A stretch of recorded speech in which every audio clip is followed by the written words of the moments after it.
गोष्ठी कवि के हमारे यूट्यूब चैनल में आपका हार्दिक स्वागत है। भाव रूप राम, जन जन के राम विषय पर वक्तव्य की श्रृंखला के अंतर्गत आज हम आपके सामने प्रस्तुत करने जा रहे हैं ग्वालियर मध्य प्रदेश से आदरणीय श्रीमती पुष्पा सिसोदिया जी को। राम, भारत के जनमानस में राम की बहुत गहरी पैठ है। वे भक्त वत्सल हैं। सुबह से शाम तक हमारे जीवन में सिर्फ राम ही राम है। इसी संदर्भ को लेकर आज यहाँ पर यह वक्तव्य प्रस्तुत किया जा रहा है और हमारा आप सभी श्रोताओं से एक निवेदन है कि 22 जनवरी सन 2024 को राम की प्रतिमा की स्थापना के दिवस पर अपने घर में एक दीपक अवश्य लगाएं। तो आज के वक्तव्य में हम सुनते हैं आदरणीय श्रीमती पुष्पा सिसोदिया जी को। भाव रूप राम, जन जन के राम। राम एक भाव नहीं, राम समस्त भाव। वात्सल्य से संन्यास तक राम ही राम प्रभाव। राम एक भाव नहीं, राम समस्त भाव। वात्सल्य से संन्यास तक राम ही राम प्रवाह। राम में समस्त भावों का प्रवाह है। यह प्रवाह त्याग के अथाह सागर में समाहित हो जाता है और जनजीवन के लिए प्रेरणा बन जाता है।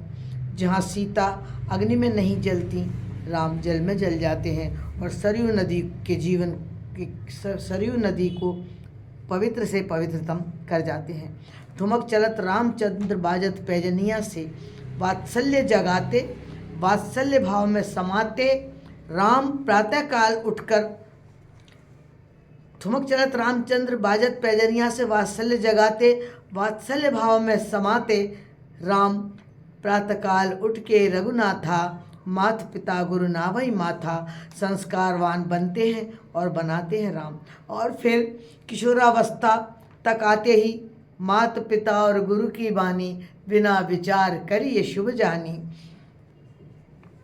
का अनुकरण करते हुए गुरु के साथ लक्ष्मण भाई सहित राक्षसों के संहार हेतु वन गमन को चले जाते हैं। बन जाते हैं तब राम होते हैं।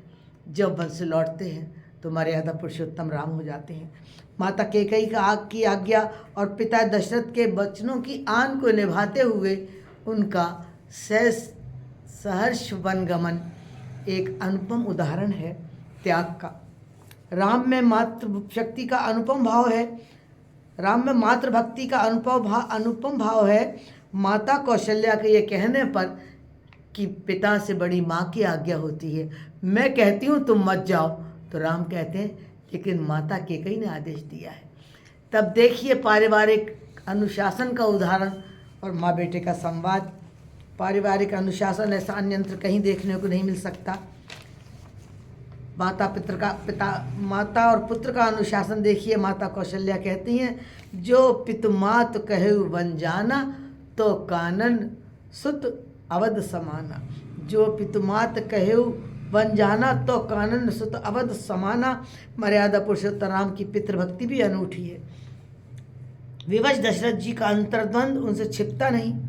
उनकी मनोदशा व कैकेयी माता द्वारा दिया स्पष्ट आदेश। राम कहते हैं, अहम की वचनाद राज्य पतेयमपि पाक्के भक्ष्यय्यम विषयम तीक्ष्णम पतेयमपि चारणवे। अर्थात हे माता, मैं महाराज पिताजी की आज्ञा से आग में भी कूद सकता हूँ, तीक्ष्ण विष भी खा सकता हूँ और समुद्र में भी कूद सकता हूँ। सुन जननी सोई सुत बड़ भागी, जो पितमात वचन अनुरागी।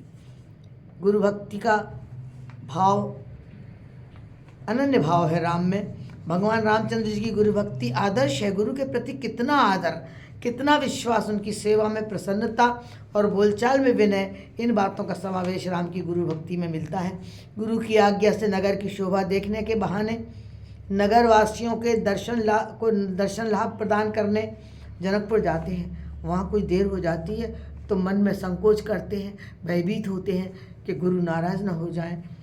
तुलसीदास जी के शब्दों में, कौतुक देख चले गुरु पाही, जान विलंब त्रास मन माही।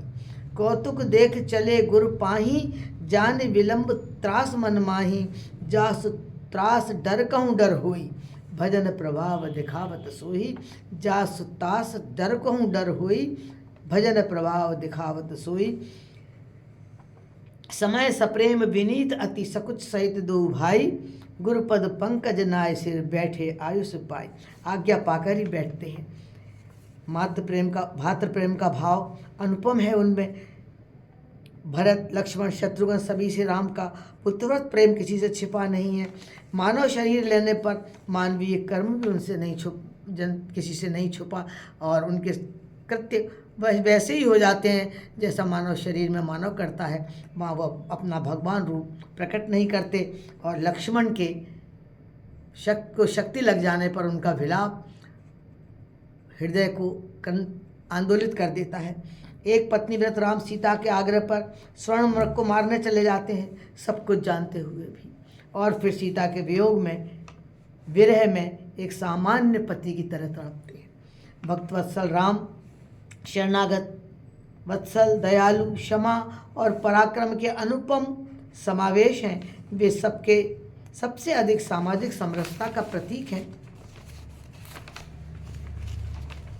राम ने रावण से युद्ध करने के लिए किसी राजा से नहीं, वरन वानर भालुओं से मदद ली और उनका मान बढ़ाया। इस तरह उन्होंने एक नीचे के तबके पर आकर बताया कि देखो, मदद ये भी कर सकते हैं। सिर्फ राजाओं से ही मदद नहीं ली उन्होंने, अपने समकक्षों से मदद नहीं ली। और उनकी समरसता का उत्कृष्ट उदाहरण है केवट को गले लगाना, निषाद राज से मित्रता, सुग्रीव नल नील व हनुमान जी से अनन्य प्रेम, अहिल्या की प्रतीक्षा की सुखद परिणति व शबरी के झूठे बेर खाना। राम के प्रेममय निर्मल चरित्र की अनुपम अनुभूति और अभिव्यक्ति साथ साथ है। जन जन की भावनाओं का सम्मान करने वाले राम अनेक भावों में एकीकृत हैं। राम राम राम रग रग में राम, जो रम रहा उसे राम पहचान। सुबह उठकर राम नाम से लेकर अंत तक राम नाम, सत्य तक राम ही राम। सच है कि भारत की जनमानस में राम की पेट बहुत गहरी है। सुबह उठकर एक दूसरे से अभिवादन स्वरूप राम राम के साथ कष्ट में राम, आराम में राम, रोग में राम, औषधि में राम, जन्म से लेकर मृत्यु तक राम ही राम, अंत में राम नाम सत्य के साथ अंतिम यात्रा में राम। फिर चाहे वो दशरथ नंदन राम हों या निराकार परम ब्रह्म राम। मैं एक बात यहाँ अवश्य कहना चाहूँगी। हम शायद कक्षा 3 की कविता है ये, एक लड़के और सड़क का संवाद है। लड़का सड़क से पूछता है, सड़क कहाँ से आती है तू और कहाँ को जाती है तू, कितना लंबा है तेरा तन, कितने देखे पहाड़ वन, कितने तुझ पर लड़के खेले, कितने तूने देखे मेले, कितने तुझ पर चले भिखारी, कितनी राजाओं की सवारी। और सड़क रहेगी सदा पड़ी क्या, हो सकती तू नहीं खड़ी क्या। तो सड़क का उत्तर देखिए, लड़के अपनी राह ले सीधे घर को भाग, सबको नित सुख दे रही पड़ी सराहू भाग। कभी चलेंगे पीठ पर फिर से सीताराम, इसी आस में मैं पड़ी सहती वर्षा घाम। और शायद उस वर्षा घाम सहती सड़क की भी प्रतीक्षा पूरी होने जा रही है और राम आ रहे हैं।